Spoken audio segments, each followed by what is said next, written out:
હા સાસુમાં, હા વાંધો નહીં, નહીં ખાઈએ હો ને. એ હા. હેલા કોનો ફોન હતો?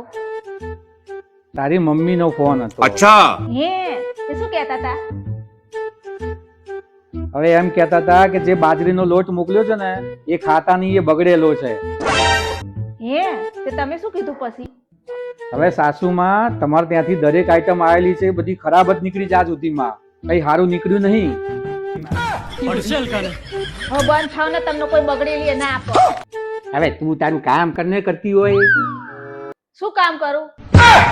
મારી મમ્મીએ મારા ભાઈ વિશે કઈ કીધું? ના, તારા ભાઈ વિશે કોઈ વાત નથી થઈ. મારી મમ્મી એવું કહેતા હતા, શાંત, સુશીલ અને સંસ્કારી અને કામ કરતી હોય ને એવી છોકરીઓ ધ્યાનમાં રાખજો. તંબુરો, હવે આ સુધી મને નહીં મળી છોકરી ને એવી તારા ભાઈને મળવાની છે.